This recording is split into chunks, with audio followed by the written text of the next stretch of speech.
Hey everyone, welcome to Live from My Drum Room and a special replay of episode 214 with Ilan Rubin from December 10th, 2024. In this episode, we discussed Ilan's long and prolific career as a drummer, producer, songwriter, and composer. And we also talked about his new book that had just come out with Hudson Music at the time, Start Somewhere to Go Somewhere. What we didn't know at the time is that 7 months later, in July of 2025, he'd be the new drummer for the Foo Fighters. Just incredible. So come along for the ride. Thanks for watching. Thanks for listening. And I'll see you on the other side. Without further ado, I'm going to welcome to Live from My Drum Room, Ilan Rubin. Welcome. Nice to see you again. Nice to see you as well. I've got a lot of people watching, and one friend in particular that I think we both, a mutual friend of ours, Dave Wasikinen, who Mhm. knows you from, I'm guessing, when Dave was in San Diego, and Oh, of course, yes. drummer Dave and for the I Hooters. go way, way, way back. He was my first official drum teacher, and he's the one who taught me how to read notation. No kidding. Okay, he didn't Yeah, mention that. Wow. yeah. All right. Way back. Yeah, my dad would take me to lessons with him Saturday mornings for a while. It's a bit blurry as to how long we actually took lessons together, but I always have a very fond spot in my heart for David. And fortunately, I see him every couple years, every few years. I mean, this is going back at least 26 years now. Wow. Yeah. So yeah, great Man, guy. great guy. And he said the same. He said great things about you and your family, and from what I know about you, you have, you know, that's a big part of your success, I'm guessing, is the support you've had from your parents and your family and two brothers too. One of Yep. one of whom's a musician, I think. Is that Yeah. right? Or both musicians? They both are musicians. They've taken different paths, but yeah, very very musical family. Yeah. And I would say with the exception of my mom, because she doesn't play an instrument, but she can hold a tune. Yep. Yep. That's usually the Yeah, case. the rare time she'll sing even to herself, it is in key. So bravo, mom. All right, mom. Yeah. More than yeah, that's well, that tells you she has a natural seriously, but Mhm. I know you're being serious too. Like she has a natural ability to stay in tune and Mhm. she has pitch and yeah. And I'll tell you what, she'll definitely make a face if I'm not. So she definitely knows what's going on there. Oh man. Well, I have to say before we start, man, congratulations on everything. I mean, and I mean everything, Ilana. I mean, going back Thank to you. yeah. Um, the first time I became aware of you, and I think the first time I actually met you, I wouldn't expect you to remember, was at the Modern Drummer Festival, when you won was it the Young Drummer of the Year award? Was that what it was called, or the It was the Undiscovered Drummer of the Undiscovered? Year award, and it was Yes. the under 18 category. But yeah, Yes. this Yes. that would have been 2001. Yep. Yeah. 2001. I was reading I wasn't sure of the year and I read it in the back of your book. And but I figured it to be around that time. And you were 12 at the time, right? I believe Does that so. sound? Yeah, 11 or Yeah. 12. Wow. 11 or And 12 because it's a blur because you had to make a submission and send in a solo tape, and that's how you join the contest and see if you win. So at this point, I can't recall how long that span of time was. I'm certain that I was 11 when we made the submission, and when I say we, I mean my parents and I. But yeah, I want to say it was August of 2021 or 2001, sorry, when mhm, the thing was, but it feels like another lifetime ago, it at has to, least. yeah. Yeah. With everything you've done since then and just your life, I know, you're a dad now and Mm, it's another life. Yeah. It's a whole different world. I get it. yeah. Yeah. But what was that?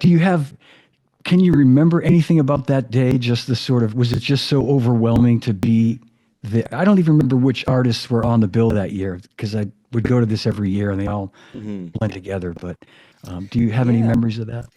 I do. As far as the artists, I know Carmine Appice was there, Cindy Blackman. Okay. Um, I believe that I hope I don't burn his name, but I believe the guy who won the over 18 division was a guy named, I want to say Gustavo Mali. I Oh could be yes, wrong, and if I am, I feel terrible, but that's the name that that's popping into mind. I remember. Yes, yep, from Argentina. Yeah, Yep, exactly. Okay, all right. So I'm not yeah. insane yet, but it was an exciting thing for me just because that would have been at that point in my life one of the few times to travel to play, but certainly the only time to travel to play by myself, as ridiculous as it sounds.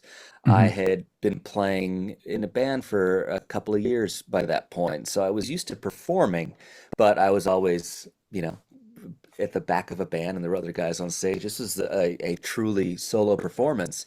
But it was also exciting for me because I wanted to enter that competition because I saw the video from either the previous year or 2 years back. It was whatever the Tony Royster year was. And I had that tape and I thought, I want to do that when I'm that age. And it panned out. So winning and Wow. getting Yeah. flown out to go do that, it was an exciting thing.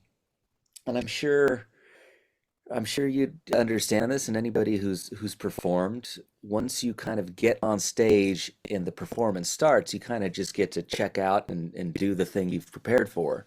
But everything leading up to it was a bit strange. But I do recall I think it was my first meeting with the actual Jim Chapin, which was great. There is a Yeah. photo somewhere. I wish it was higher def, but going back to Dave Oskinen, he's the one who got me that book. So meeting Jim a couple of years later, and I would see him at the NAM show Hmm. following that, and he always remembered me and would always sit at the pad and he'd talk about Moeller technique, and I'm sure you've witnessed that many times.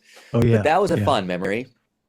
And then I also loved part of my prize was getting all the books that I wanted. So I got a handful of books, which I still have to this day. One of them was Master Studies by Joe Morello, and he was there and he signed it for me. Now, one thing I will say, and pardon me if I'm rambling too much already, No, this is great, but man. a very big turning point in my drumming life was a tape that Hudson Music put out, and they are the publisher of the book.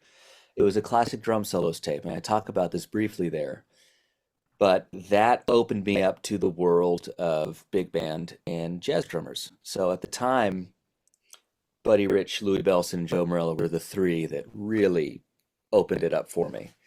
But this is, I want to say pre DVD because I had the VHS tape for sure. But I Hmm. recall my dad at the hotel asking somebody at the front desk if there was a VCR we could use so I could watch this tape and get inspired to perform. So and I had forgotten that Hudson put that out because, as we said, it's a long time ago. But Yeah. just this feeling of coming full circle and them being the ones to put this book out, it just feels like something in the making has finally come to fruition. What a great story, man. That's so cool. Yeah. And I remember your dad being there with you. I really do. Mm-hmm. I Was it just you two? Did your mom come out for it My too? mom was there as well. Mom Yeah, was there they're too? they're they're Okay. definitely a unit. Yeah. And I remember, and I hope you'll take this in the spirit that I mean it. You were just very shy. I remember Kirsten, of course, our dear friend Kirsten Uh-huh. Jensen, who Yeah. gave me a heads up.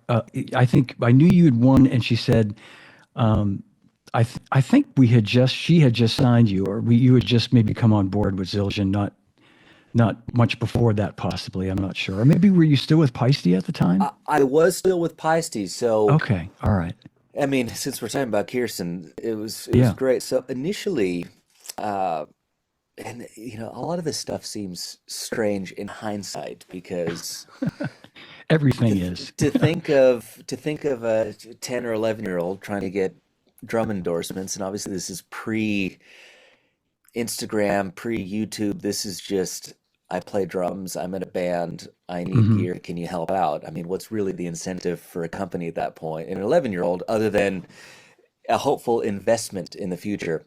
Hmm. Now, I know that she was going through some personal stuff at the time, but it didn't work out between Zildjian and 11-year-old me.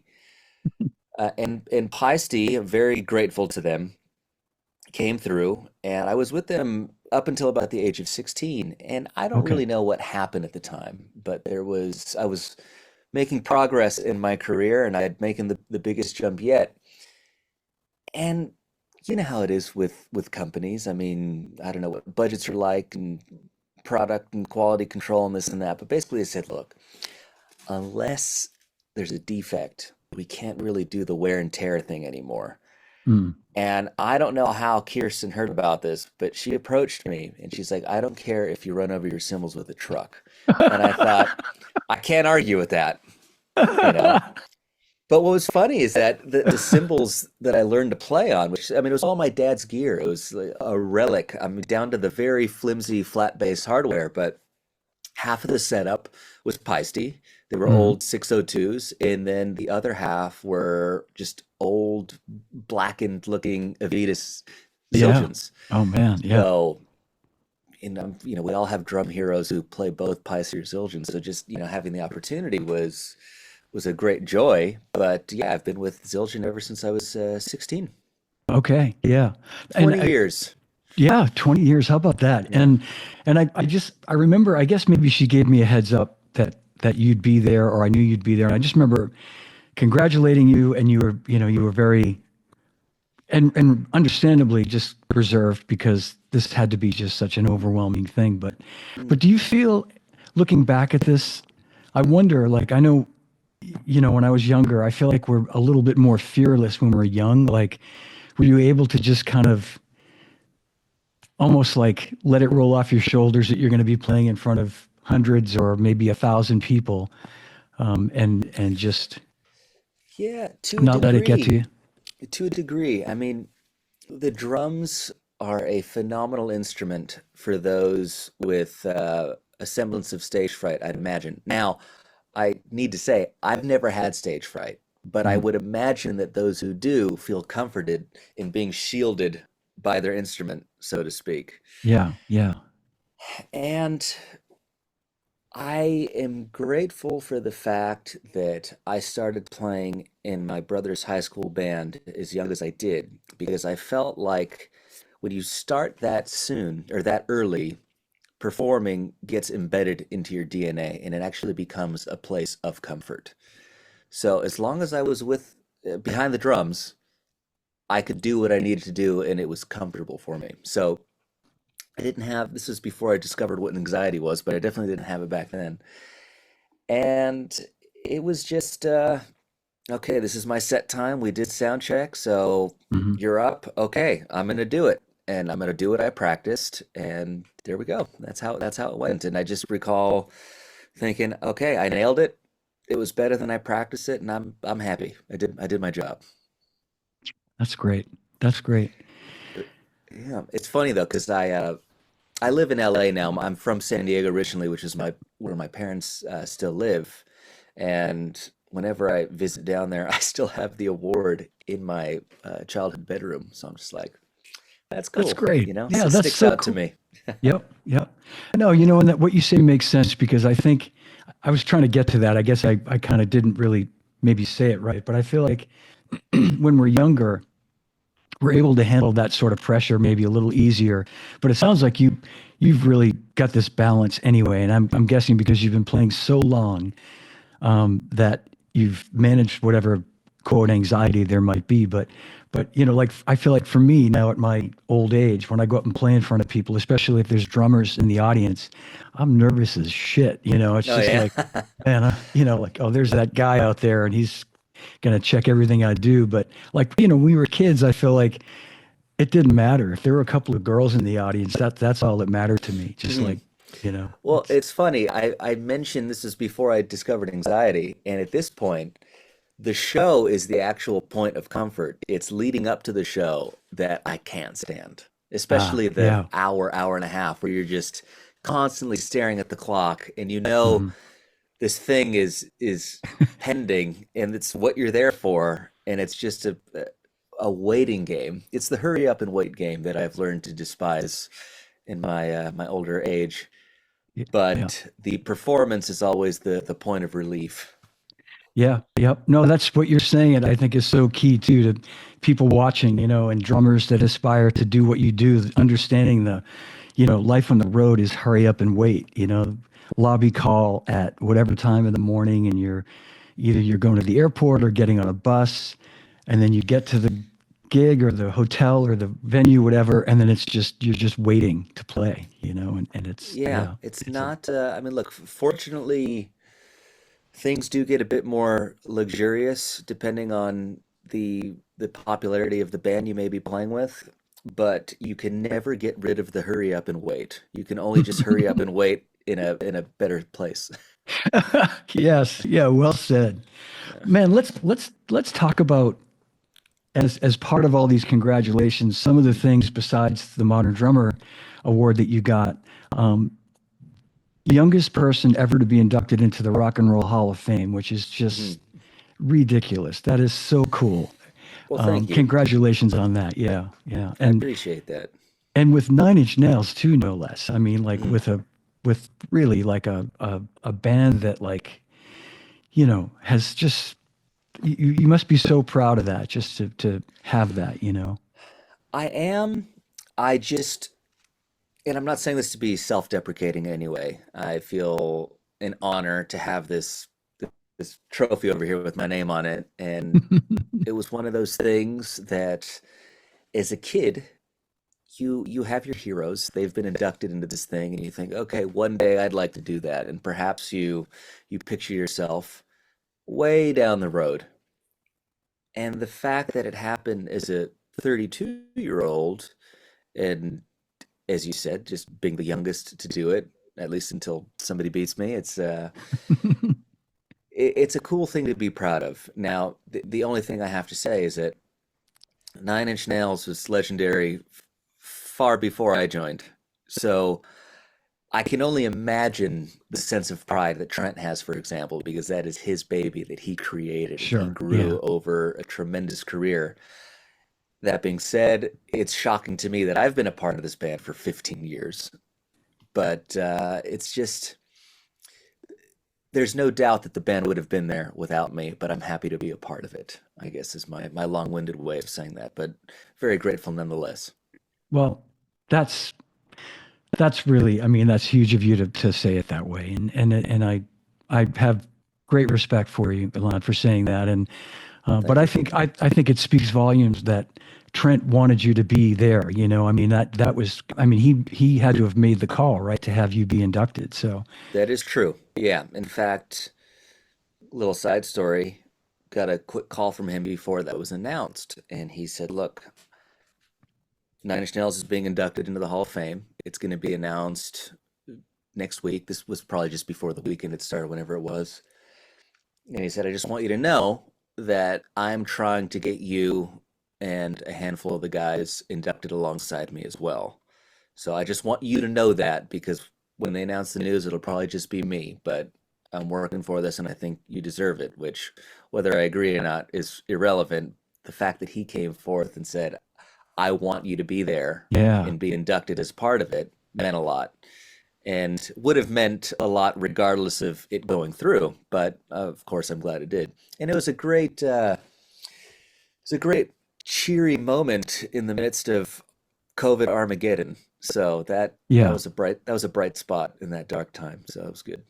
that's great. Yeah, and I'll just say again, yeah, I mean, I have to think that the fact that it was Trent and that he has a lot of juice with the Rock Hall was, I don't know if they would have, if it was some other artist, if they would have went, well, we're inducting you and it's, or or the band, or Hmm. but yeah, but anyway, kudos to him and kudos to you for that all It could happening. And it could have been that the Red Hot Chili Peppers set a dangerous precedent because I think they inducted anybody who's ever played a note with them a few years before that. So that's, oh man. What else, man? There's like, you get all these accomplishments that are just, I mean, I think I saw too. I know you performed at Woodstock. oh Was it? God. Yeah, I know, and it was obviously Yeah, not Woodstock '69. Was it not? Was it '99? Was that it was 99 the 30th and anniversary? Yeah. oh, it's just one of those things. It's become a little anecdote, a little Yeah. bullet point that people mention, which is totally fine. I mean, it is what it is. It was the summer of fifth grade for me, and my brother's high school band had won a sort of competition, and the prize was to be the first band to open up Woodstock. Now, here's what's funny, and I don't, like I said, it's not something. It's not, certainly not a bad thing. It's just a lifetime ago in a band that I hardly have any memory of, just because of how long it's been. But what I do recall that experience is that was it's some I want to say some kind of airfield or some kind of field, and the two main stages were at opposite ends of this Mm. colossal place, and in between the two of them was this hangar. So we played technically the first, but on neither of these main stages. We just played in this hangar, and that's what that was. Very first band. It was a big crowd at the time. But the funniest thing about all of this is that all these years later, I was in a conversation with Matt from Muse. Those guys have become Hmm. friends, and they were talking about, yeah, we played on this emerging artist stage at Woodstock. And I was like, wait a second, you guys played that? They're like, yeah, it was very strange. And I was like, I played that too. Very first band. I was like, but I must have been 11 years old at the time, or 10 years old, or whatever it was. And he was saying, I may have seen you because I remember thinking, what is a kid doing here? And then all this time later, they're one of the biggest bands on the planet and have been for who knows how long. And just the fact that we had been Yeah. around each other completely unbeknownst to us at the time is just a very, very funny thing. But yeah, I guess it's strange that that sort of little factoid about me is, I don't want to say it's taken on a life of its own. I'm just shocked that it has stuck, I guess Yeah. is a way No, to put it. I guess it's one of those things yeah, it sticks. I mean, Woodstock has it's obviously it's not Woodstock 69 because it was many Hmm. years before, you were playing drums, Yeah. so to speak. But still, I mean, it's you were there, you were at Woodstock, and you were the youngest musician and the first band to play there. So Yeah. There you go. Yes. yeah, so I picked it up somewhere. I think I saw that somewhere, It's I out thought it there. was, It's probably, yeah, line one of Wikipedia, probably. I don't know. But yeah. Yeah. oh, too funny. So I know you're a multi-instrumentalist. You play. I mean, do you play all the instruments on your own recordings? I know you play keyboards. I do. Um, Yeah. yeah. In fact, funny enough, the with the exception of vocals, piano is the final sort of mainstay instrument that I picked up. Being the youngest of three boys, well, they may have started with the drums as I picked them up. They gravitated towards guitar and bass, so I had access to those, and Mhm. I followed a similar path of learning my first riff or my first lick, and then becoming obsessed with wanting to learn more and more and more, and getting better and better at it. But it wasn't until about 15, probably, that via classical guitar, I then sort of had this epiphany that the piano must have been the grand master of these instruments. And I told my parents, I want to learn how to play classical piano, and they thought it was a phase because it was all classic rock at that point. Mhm. And I was like, no, I really want to learn how to play piano. And they're like, well, we have this old keyboard in the garage. Why don't you play with that for a little bit and see if you still like it? Learned a little bit. They got me my first little kind of digital piano that was weighted, and then I really took off from there. But it's funny, we did our uh, we did our sound check about at this point an hour ago, and while I was in the Zoom waiting room, I was practicing piano. So there you go. Wow. Okay. So that was one of the questions I wanted to ask you is because I know you're really an accomplished piano player, and how I'm always curious. No, really, with someone who's truly a multi instrumentalist like yourself, like how much time do you devote to like playing drums and play? And I'm sure it varies on how you feel and whether you're composing a track or something. But in terms of like enjoyment, do you get more enjoyment out of playing piano or?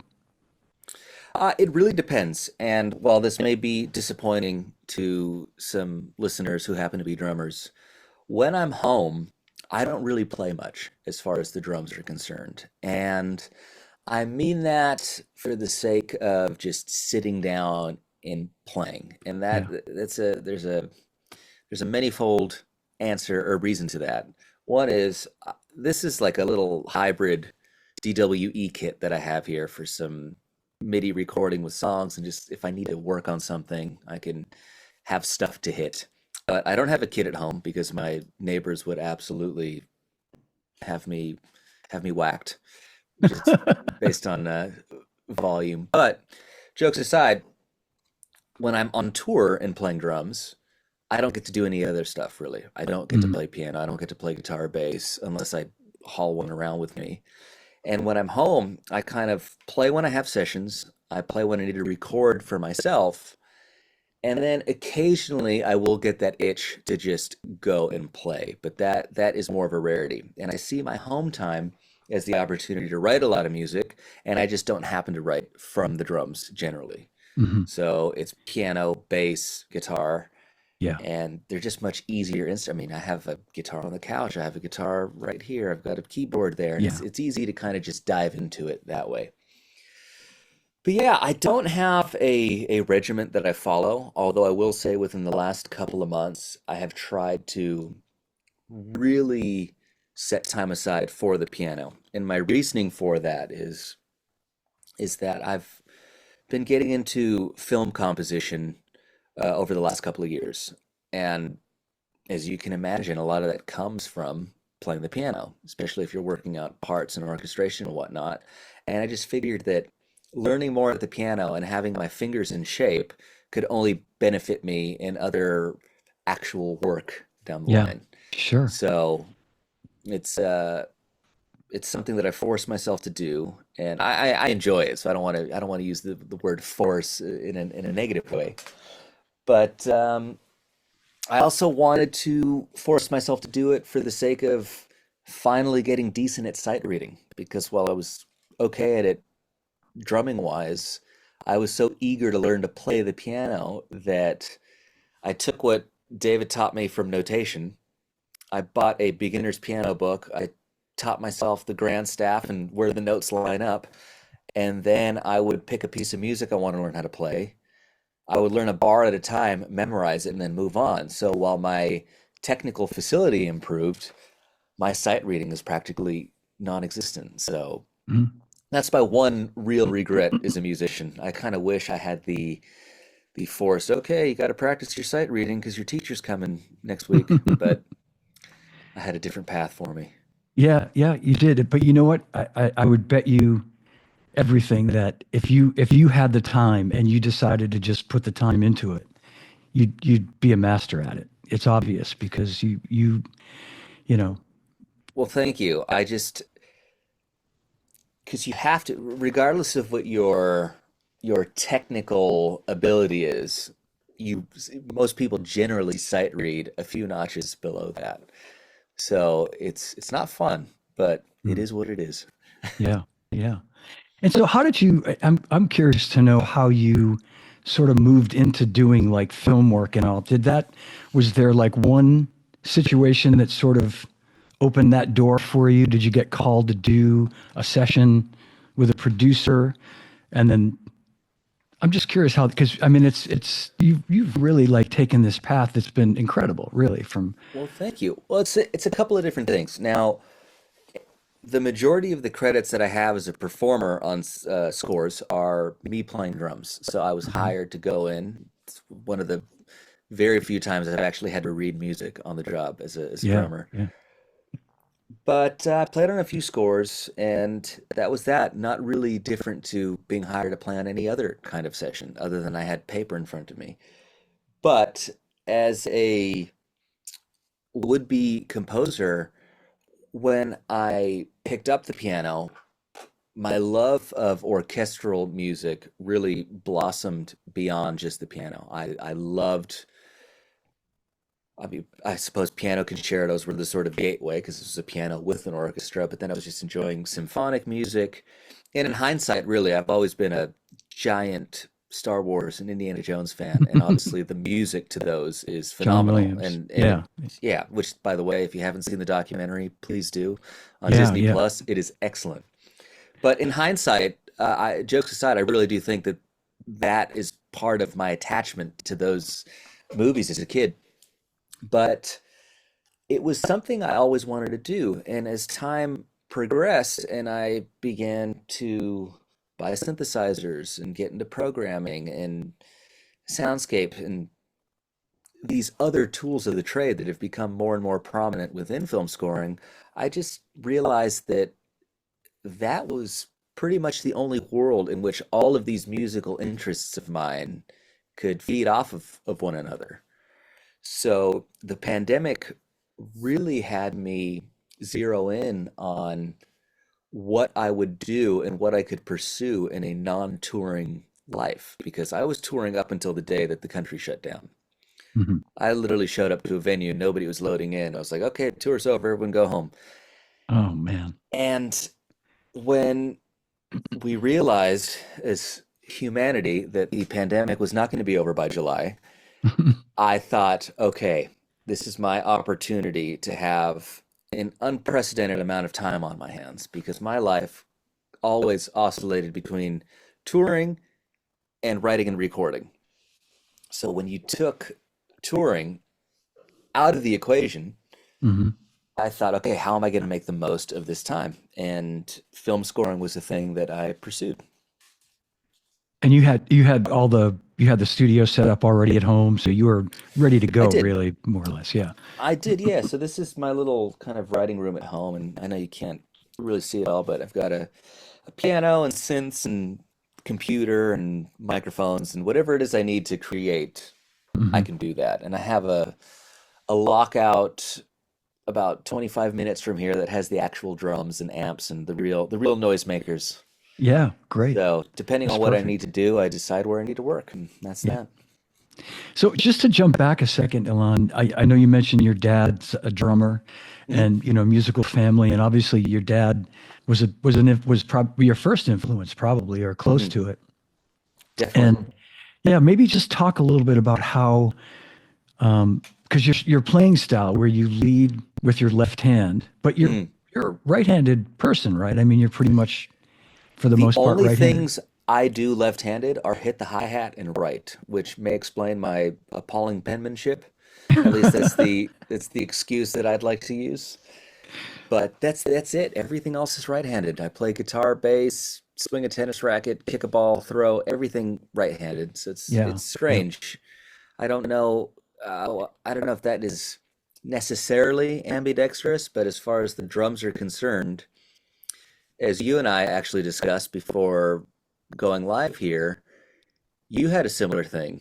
Uh, I, yeah, yeah, so, and wh- they call it mixed handedness, as I've learned, which means that you do different things. Yeah, and I'll just quickly share, but this is about you, not about me. But I started like you. I started playing a right-handed kit because everybody I knew, I was self-taught. Everybody set their drums up right-handed, so I played. mhm, But my left hand naturally wanted to lead, so I mhm, played the hi-hat with my left hand. And one day, a friend of mine who was a drummer who had studied with like Alan Dawson, and he was a couple of years, same age, but a couple of years further along in his development, mhm. came to my house and he said, "Wait a minute, you're playing the hi-hat with your left hand and you need to switch your drums around and play the bass drum with your left foot and cross over and play this way." So I did. And I was able to develop that and hence become a Mhm. left-handed drummer. But I wish I had stayed with it like you did and just developed my left side on a right-handed Yeah, kit.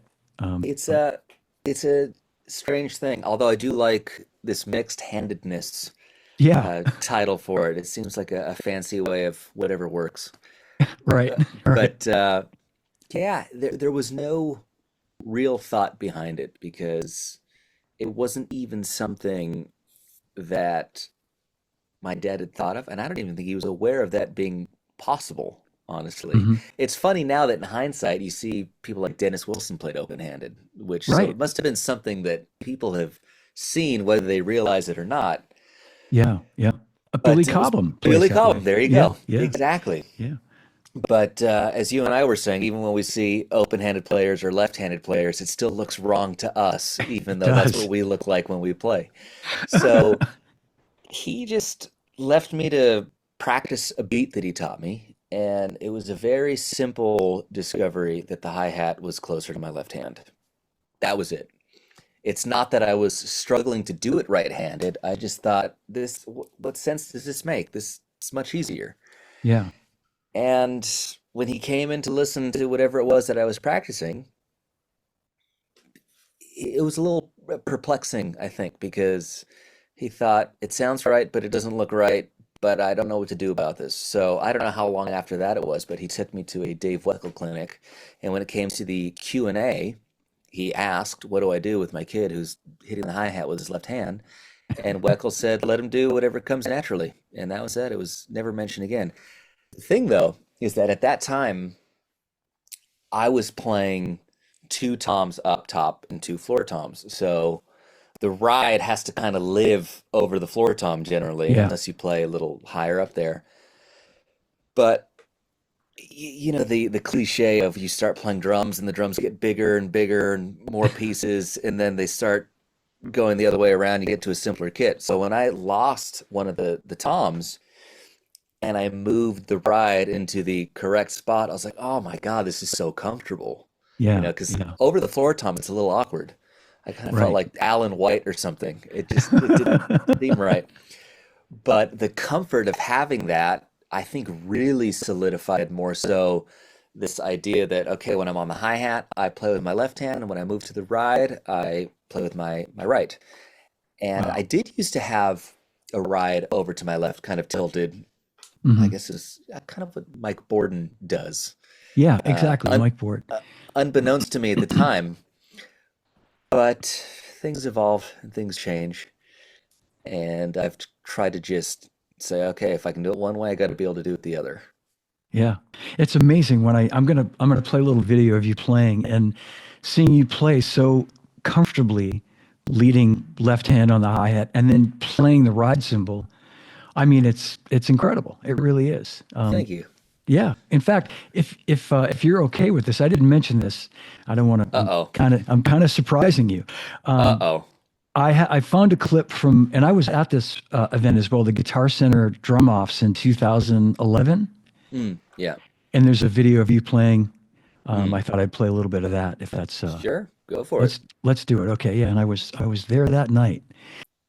I often enough, okay, unless it's like a Buddy Rich masterclass of a drum solo, I'm generally pretty uninterested in them. And I will even throw Moby Dick into that.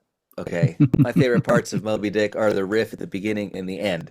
Yes, I'll watch John Bonham tie his shoes or drink a beer. So I've logged many, many hours listening and watching Moby Dick, but it was not my favorite part of his playing.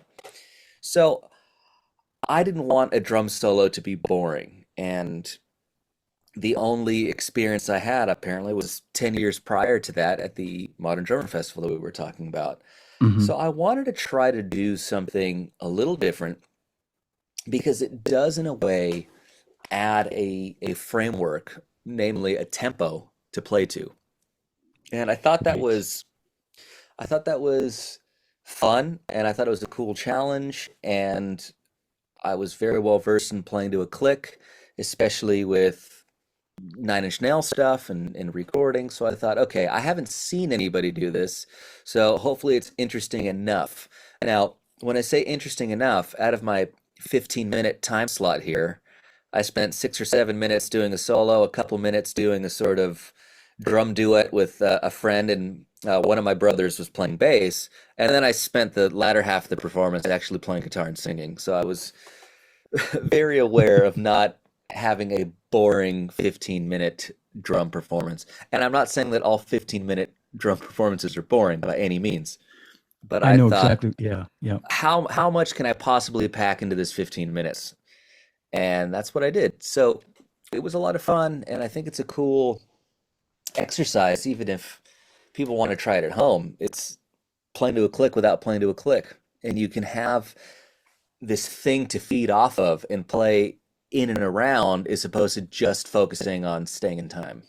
Yeah. Yeah. So I thought that was a fun approach, and Yeah. people still mention it to me 14 years later coming up or whatever it is.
I'm one of those people screaming, by the way, in the audience.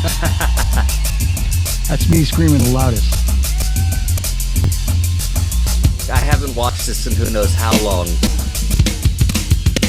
I mean, why would I, right? But yeah, it's a fun flashback. And when you start getting into this stuff, this is...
Honestly, I wish that was 2 minutes instead of 6. No, man. I kept looking for a spot where I could, abbreviate, but I couldn't. There were no places where it was ever a spot where, people would have felt we would have missed out on it. And that was that. Can I just, so you weren't playing a double pedal, right? I mean, that was No, all, that's all. that And was do all you one. always play Yeah. that just one? Yeah. Yeah, I mean, for a long time, I did have a double pedal at the set, but unless I am playing with a band that requires it, so Nine Inch Nails has a couple of spots that require double pedal. Danny Elfman, which is something I've been doing for the last year and a half or so, has some double pedal in there as well. Other than that, I'm a single pedal guy. Yeah, man. I love it. You make it work. I mean, you prove that if you have the chops and that right foot, man, you don't need a double pedal. Our I hero, John attribute Bonham. Yeah. I attribute it all to him, and Yeah. of course, you saw me sneaking some of those triplets in there. I had to. I loved it. I loved it. And I love that you opened the solo. It was, and I'm not saying you were stealing it, but I think it was almost like an homage to rock and roll. The way you opened it, you started like a ba ba ba ba ba ba ba ba ba kind of thing, and it reminded me of it You anyway. know Just to, what? I never even thought about that, but quick tangent, okay, since you mentioned yeah, rock yeah, and roll. yeah. Do you know where the one is officially in that intro? Simon Phillips once, of course, he would know, and he once explained it to me. I've always just played it by ear and found Same. it. Yeah, right. I mean, I never really thought about where the one, but tell me, please, and for all the Well, listeners. I didn't discover this. I had it was Danny Carey being interviewed by Rick Beato, and it popped up on my Instagram feed. And he was saying that he was in a band with Jeff Buckley before they were both who they were. And Jeff Wow. Buckley is one of my favorites. So I was Yeah. immediately enthralled by the story. And I know Buckley was a huge Led Zeppelin fan. And according to Hmm. this story, which you can find on YouTube, I'm sure, he was saying that Buckley came into whatever their rehearsal space was, excited, saying that he finally found out where the one was in rock and roll. So well, I've always thought it's a bit of a strange intro. But then when you realize that the first couple of beats or the first few beats are a lead in, it all makes sense. So without further ado, let's say we're counting 1, 2, 1, 2, da da da 1, da da da 2, da da da 1, 2, ba ba da 1, 2, 3, 4, and that's it. And my entire life, I had no idea. Yeah. Oh my God. And I thought I thought Simon had told me that it's the melody, like a sort of famous melody of something, like a I've ah heard "Good shit. Golly Miss Molly." That's That's what I've heard, but okay. it just has this like old swing thing to Yeah. it when you think of Yeah. da da da da da da da da da. Yeah. There you And all go. that, My whole and life, I never knew. me either. And and that all makes sense to me, Elon, because Bonzo being like he was such a fan of of jazz and of old rock and roll and all that. Like you could see him sort of tipping his hat to something like Good Golly Miss Molly or something or Mm. some oh yeah, somebody said Bill Blystein says you keep a knocking. Mm. And maybe that's what I'd heard or something that it's, and then Uh-huh. it was Simon that broke it down and explained it. I'm like, Mm. yeah, I can hear that, but Simon Phillips is an open-handed drummer, isn't he? that's right. Simon's another one. It's like, And yeah, I first heard about Simon Phillips through coming back to David Oskinen because he was, I guess, intrigued by my open-handedness, my mixed-handedness, and he yeah, told me about Simon Phillips. So many yeah. full circles were coming here. I know. It's amazing. Well, I want to make sure we talk about this great book um, because I think people need to know about this. And I wanted to ask you, like, how you even, Hmm. with all you do, how you found the time to even do this book. I'm so impressed by that because this was a Well, major thank you. undertaking. It's funny you mentioned that because I have procrastinated on this for many, many years. Now, I use the term procrastinate loosely because it wasn't until I finally decided to actually sit down and do it that you could technically be procrastinating. But let's just say it's an idea that I threw around for a long while. And I suppose the thing that really made me commit to it when I did, which was sometime last year, uh, we were expecting our first kid. I still only have one, but this is a big Congrats. life change. Thank you. This is a big life changing moment coming underway. And of course, you can only anticipate how much things are going to change. And knowing that I would have even less time on my hands, I thought I have to do Yeah. this now while I can. So I did it. And it was a great learning experience. And as we talked about earlier, it was a huge undertaking that I underestimated. Now, I love the challenge of it, and I think the undertaking was a little amplified just because of a tinge of OCD. And what I mean by that is, okay, let's say you know what you want to write in this section. Okay, I want to do a six-stroke roll section. And you write that first just because you're excited to do it. And you realize, okay, it's 10 exercises. Well, then you move on to the next one. You realize that should be 10 exercises because if they're not the same amount of exercises, that's going to make me feel uncomfortable forever. So I kind of set these parameters that did not need to be there. So that was a fun challenge because a big point of the book, although it was much longer than I would have ever anticipated, and I hope you agree with me. If you don't, please feel free to say so. I did not want there to be a lot of fat. I wanted it all to be very Yeah. useful and be a very obvious sort of platform to jump off of for people. Okay, you want to learn how to use paradiddles around the drum set? Here are 10 exercises, and here's what you can do with them if you so choose. I didn't want to do one of those, and albeit legendary books like Stick Control Hmm. or one of the Garibaldi books where it's about every permutation that you can possibly do and every variation. I did not want to do that because as a kid, although I loved reading these books, I always wanted to get to the next thing. I didn't Yeah. want Yeah. to just, keep displacing one beat or one accent. And those things are phenomenal. I'm certainly not downplaying them by any means, but they're great for coordination, Hmm. getting a better sense of rhythm, and just showing you what's possible. Right. But I wanted this to be a book about here's how I use them, here's why I know they're useful, and here are ways that you can make them useful within your playing.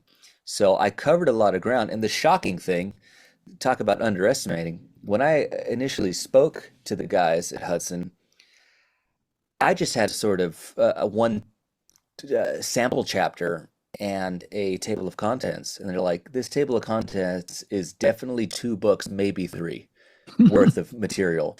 So why don't you just do the first four chapters as your book? So I turned those chapters into sections. And within those sections, I subdivided them into a total of 40 chapters. But yeah, I did not think this was going to be a 184-page undertaking Yeah. or whatever it was. And initially, I did it by hand. I like to write things down, and then the That's whole great. engraving on my end, and then them engraving on their end, and then going back and forth, proofing everything. It was a lot. Yeah. And it's kind of like the way I feel when I record a song of mine. By the time I'm done writing it and I record it and I go through every track and every harmony, by the time it's mixed, I never want to hear it ever again. But when the box of promo copies arrived at my front door, I was very proud, actually seeing it and holding it in my hand. I'm sure you were. You had to be. And so what you're saying, Elon, is that there's going to be maybe a part two and part three? Is it safe to If say? anyone buys the first one and enjoys it, I'd love to do a second one. Great, man. But yeah, because one thing I will say is that there isn't a single groove in that book. It's all about rudiments at the set.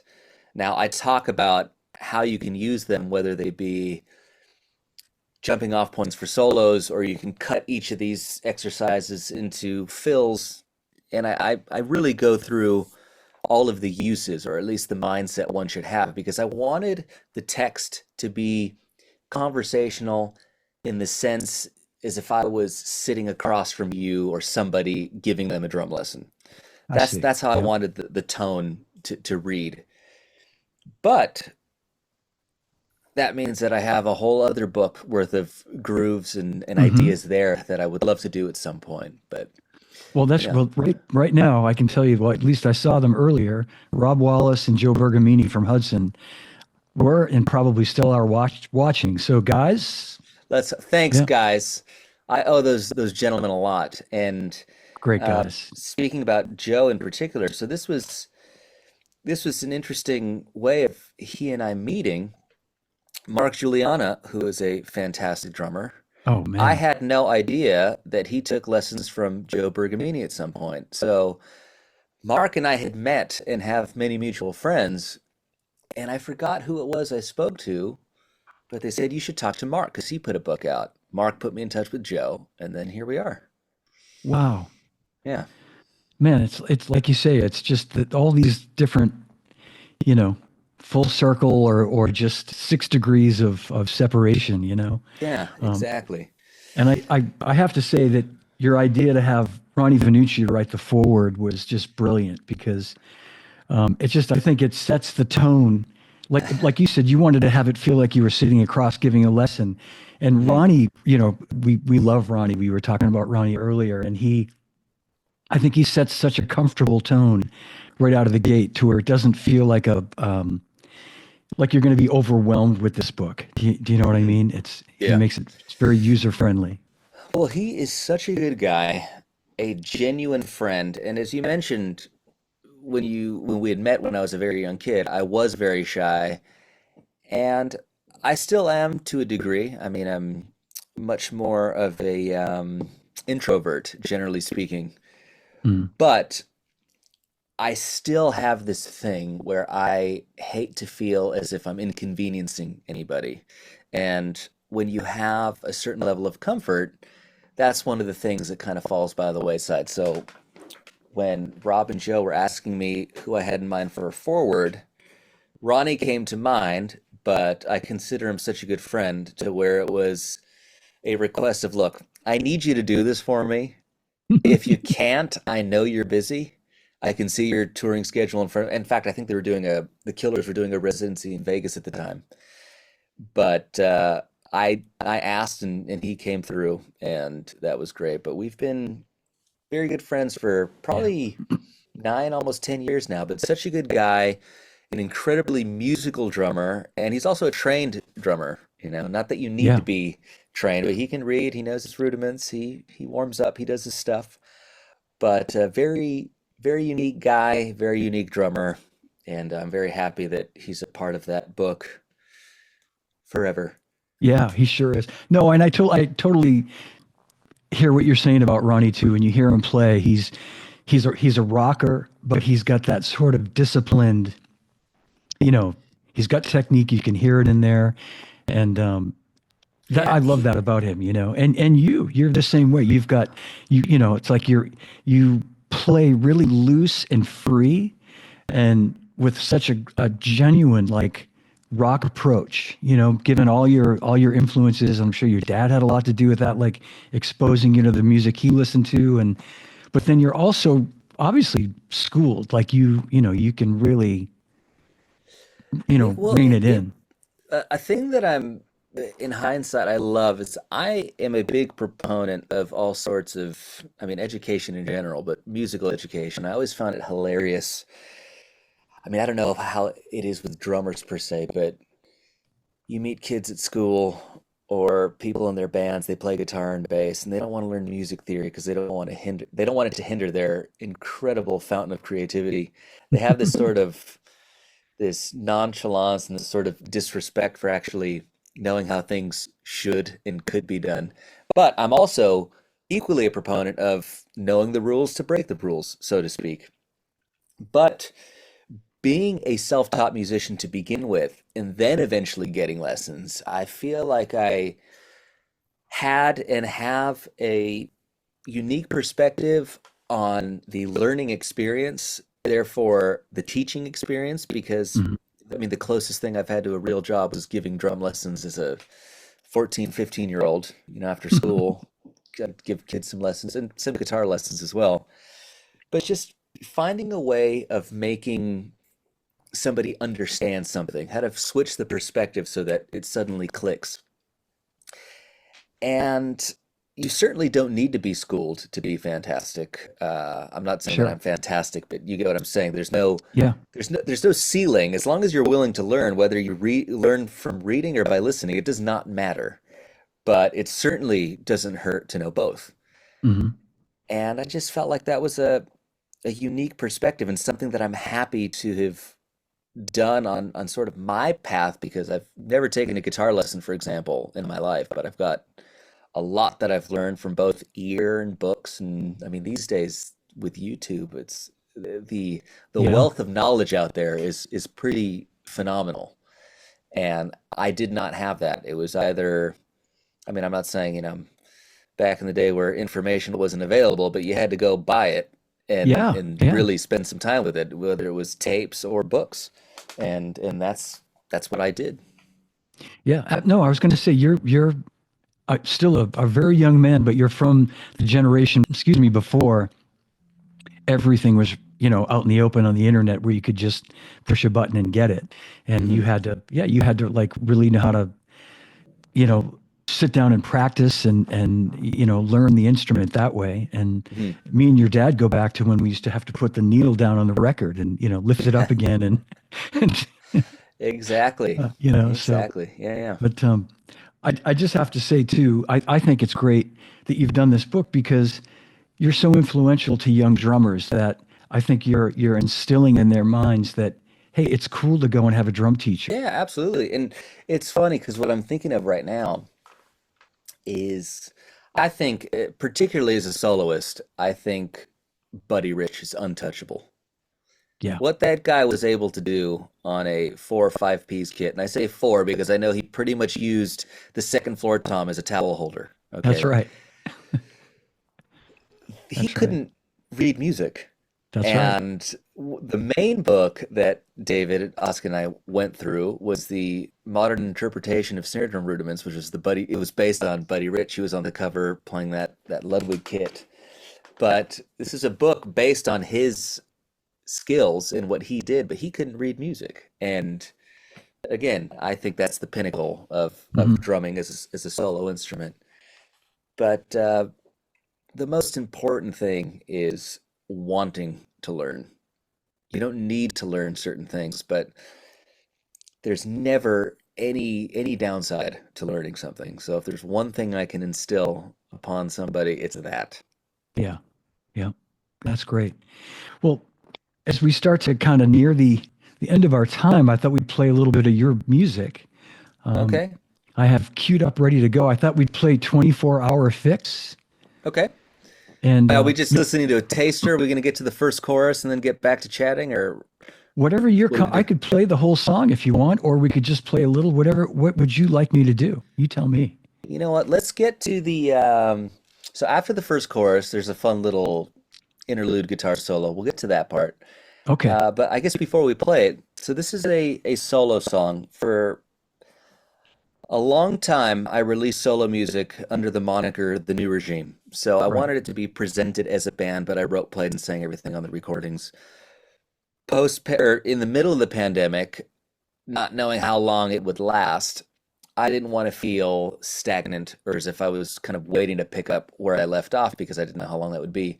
So the pandemic made me feel like releasing music under my own name would feel like both a way of continuing and a way of feeling like there was a fresh start. All right. Yeah. So this was a single that I put out maybe a year or two ago. So it's me playing everything. And this is one of the more sort of straightforward rock songs, if you will. Not a lot of Yeah. overdubbing going on, just guitar track, bass track, vocals, all that fun stuff. So it's pretty bare. Let's play it. So we'll play it through the guitar solo, then we'll Mhm. come back. All Should we right, do sure. that? All Let's right, do let's it. do that. And I because I have some questions to ask you. So Anything. we'll play it and then we'll come back in just a little bit. Here we go. 24-hour fix. Ilan Rubin.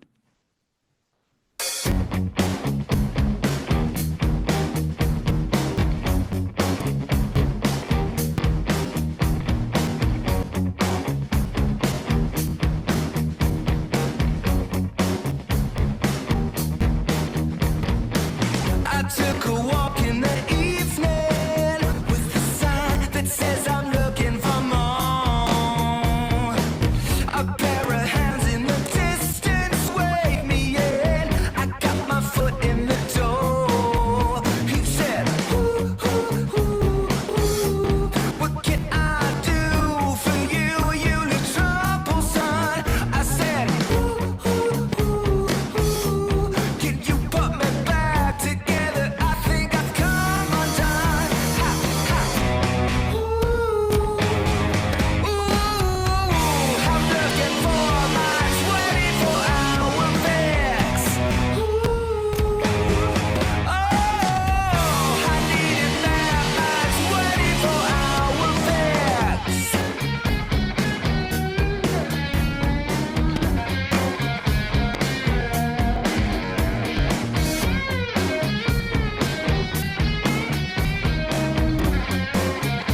Right there, okay?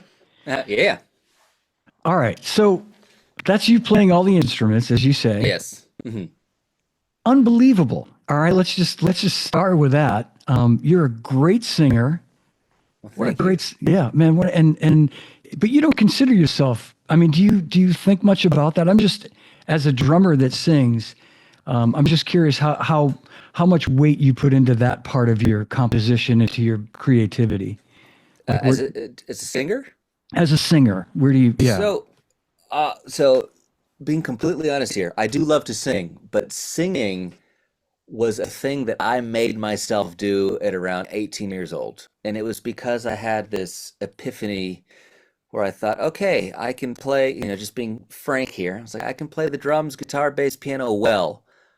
But if I can't do the most important thing to complete the package, to write songs and be totally self-sufficient, then what's the point? So I forced myself to sing. And like with anything, I've improved as time has gone on. And I love to do it, but it was the sort of final piece of the puzzle. Wow. And did it come pretty naturally, Alon? Did it feel like it once you got comfortable, like as far as Well, here's what's funny is that I had to learn a lot, and coming back to me being shy, especially when I was younger, I really did some things as a singer that kind of bit me in the ass, and I'll elaborate. I was so shy as a new singer that when I would write songs, I would quietly write the melodies in falsetto, just with the guitar, and I'd mumble ah things in falsetto. And then when it came time to step up to the mic and sing, I was at the top of my range. So I then put myself in a corner where I had to learn a bit more about technique. And don't get me wrong, I'm not Pavarotti by any means, but I thought, okay, now I need to find a way to do this a little more properly so that I can actually do it. And then you start learning things about which keys and registers. I mean, I know I can comfortably, powerfully hit a B flat or a B above middle C. Anything beyond that is a bit of a crapshoot, and I try to stay away from that point of the register. And I keep that in mind for harmony and mhm. high points of range and whatnot. But yeah, you cannot be shy and sing. There's nothing to hide behind. You can be shy and play drums, and you may Mhm. not hear it when you strike the drum, or same with the guitar or whatever maybe. But in a voice, you can hear it. It's everything you're feeling is inherent in the quality of the tone that your voice produces. So I had to learn a lot there. Yeah, excellent point. Excellent point. I'm so impressed, really. Not surprisingly, and I have to, with that song and all of like the new regime stuff, and I just have to give a shout out to my son, Ooh, John yes. Jr. Yeah, who's a huge fan of yours, by the way. He's a drummer, and Oh, he's thank you. I have a son and a daughter, and you're right in between their ages. He's 37, and my daughter's 35. Oh, And wow. yeah, and I told him weeks ago when we first started talking about this that you're going to be on the show, and he was so excited. He's not watching now because he's working, but he'll no doubt watch Mm. the YouTube. But anyway, but you've been a real inspiration to him too, just in terms of your musicality, and he's Well, always thank you. yeah. I mean, when I told him that I knew you from all those years back, he'll say to me, "Dad, have you checked out what he's done, lately with this and with So anyway, it's Well, I and appreciate that. Tell him I appreciate that. I sure And will. Yeah. in listening to this song in particular, I said it was probably the most sort of straightforward rock song that I've done, and it's pretty bare in terms of the instrumentation. If you wouldn't mind, though, take it to about the last minute of the song. I Sure. do this kind of jam section, and of course, playing all the instruments myself. I think you'd probably appreciate that I kind of go off into this jam, and the way I solidified the parts was I would loop these things in the studio to kind of come up with the idea or the sort of structure, even though that's kind of the antithesis of jamming. But there's there's a way I like to play bass, a way I like to play guitar and drums and so on and so forth. But to get all of that to feel as if it's guys jamming in a room, Hmm. it kind of has to have this ebb and flow, but it also has to be calculated. So keep that in mind, and Okay. then tell me what you think of that. All right. Perfect. I'll maybe the last minute and 15 seconds. Is that cool? Sure, I should do it. I think so. Okay. I'll go back to 120 just to, I don't think anybody's going to mind listening to more of this Mm. song, Ilan. Well, Here we thank you. go. Okay.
All right. I'm sure it's no mystery to you by listening to that who my heroes are. But I That's did grow okay. up. I did grow up listening to live albums and really seeing or hearing what the difference was between the recorded material and what could be done with it live. So I like to leave little sort of off ramps in my songs to where if I wanted to jam live or extend things, I have the ability to do that. And that was definitely, I don't usually write in little drum solos and big fills and jam sections, but this song I felt like to be authentic, it needed it. Absolutely did. And you know what? I made a note here. I should have made a note. I should have mentioned this earlier, but you just touched on it. I made a note that says old soul. And that's what you remind me of. I just again I keep coming back. I think, the influences you had growing up from your parents, your dad and your brothers and stuff, obviously that Mm. helped shape you. And but I think you get it. Like you're able to I think the best way for me to explain it is you could have gone on to be like one of those shredder drummers, that can play so well. You know what I mean? But like you've Well, chosen thank to you. use your superpowers for good. Like you're creating, Uh, you're writing good songs, great songs, and you're making music. I think that's so great, man. Like that's a well, great song. thank you. It's what you just said is very, very true. And I just, well, not that the song's great. I'm going back a No, sentence, it is but true. the idea of a path I could have taken as a drummer that I'm glad I didn't. It wasn't for a few years where all I played were drums, but the thing that really got me interested in other instruments is that I felt like I was at a crossroads of sorts. I mean, everyone can always get better at something, but often enough, especially if you're treating an instrument as a soloist, better usually means more complex. And there Hmm. came a point with the drums where I was becoming less and less interested in that. I didn't want to have to get a cowbell on a left foot or a wood block and start learning clave because that was the next difficult thing I had to learn how to do. Yeah, A tremendous amount of respect for the people who do of that. But the course. thing Yeah. is, they like playing that music and they're likely part of an ensemble that does that. I didn't do that. So I thought like, okay, I can start getting into weird time signatures, although bands I play with got me into that territory. I mean, some of this Danny Elfman stuff is so all over the place. But I'll bet. Yeah. you know, that's another tangent. But I realized, or I decided that rather than getting into these more and more complex territories of drumming, it would be more exciting and beneficial overall to just get in at the ground level on other instruments. And the way all of that knowledge kind of helped me as a musician in those other respects, I think is priceless because one thing I will say is that when I play the bass like a bass player, not like a drummer who can play the bass. And Yeah, I yeah, have wanted to really put in the time to be able to do that. And the same goes for guitar. And I don't want to sound like I'm tooting my own horn, but if you want to add more instrumentation to your arsenal and you put in the time to learn, that stuff, whether you realize it or not, will help your other instruments and the way everything kind of relates. So I feel like I spend a good portion of my ear listening to everything else that's going on around me rather than just focusing on playing. yeah, yeah. So it's all beneficial. No, and I think that's what I was trying to touch on, Ilan, was that like you're a composer, obviously, and you're composing music that each instrument has a purpose, and you're not trying to create songs where you're like I think it's great that in that song in particular the drums have a purpose. They're the foundation of the band, and it's like you're supporting the song. You're doing the job that a drummer's supposed to do, which is supporting the song, and then all the other instruments do the same thing, and the sum of all those parts makes a great track. Well, You're thank you. welcome. Yeah. Can I No, just ask, so of before course. we wrap it up, on that particular song, how did you layer the instruments? Did the drums go in last? Did you put like the guitar first as a You mean for the final recording of the song? yeah, So I will always do drums first. you always do drums first. Okay. Always do drums first, just because I feel like, I mean, you and I both know it is the foundation, it is the backbone. Right on. So Yeah. for it to be as tight as it should be, everything needs to be built on top of that. So drums are always first, and then guitar or bass, depending. On Hmm. this, I decided to do guitar first, just because the guitar is almost more the rhythmic basis than the bass, only because, yes, the bass and guitar are both pumping along in eighth notes, but the bass then gets more syncopated in little Hmm. bass fills and whatnot, whereas the guitar is always straight. Yeah. So, Yeah. yeah, drums, guitar, bass, vocals, Wow. Yeah. and then percussion at the end. Yeah. It's great. And for anybody at home watching, you can download this track. It's 24-hour fix, the single, and it's under Ilan's name, Ilan Rubin. And there's so much other great music we could get to, and we will do that in the future. I know I wanted to talk more about Nine Inch Nails, and just I didn't think we'd be able to get it all in just one episode. So we'll. Anytime you have me, I'll be here. In fact, I was looking that you have gongs on the wall, and I want to know what kind of anchors you use for that. That seems a pretty heavy load there. It is, and I had this. There's a woman that put all those cymbals and gongs up on the wall for me because I could have never done it. She specializes in that, and Very actually impressive. the Zildjian gong up there was belonged to Jody Linscott, who was the Huh. percussionist for the Who for many years, Oh, very and cool. and that was used during the Quadrophenia tour, and Oh, wow. yeah, it Very cracked. cool. Yeah, so I Uh-huh. brought her a new one, and I took the cracked one, and I had all the band members sign it, and it's signed by all the members of the Who except Keith Moon, of course. But Uh-huh. so that's pretty cool, and Wow. yeah, Very cool. some memorabilia. Well, we'll get into the handyman stuff on the next episode. All right, I could learn a lot from you on that. I'm sure you'll. Yeah, absolutely. But stick around if you would for 1 second. I got time for you. No worries. All right. Well, thank you guys, everybody, for watching. This has been so much fun today. Big hand for Ilan Rubin. Thank you very much. Thank Yeah, you for having me. It's a real pleasure.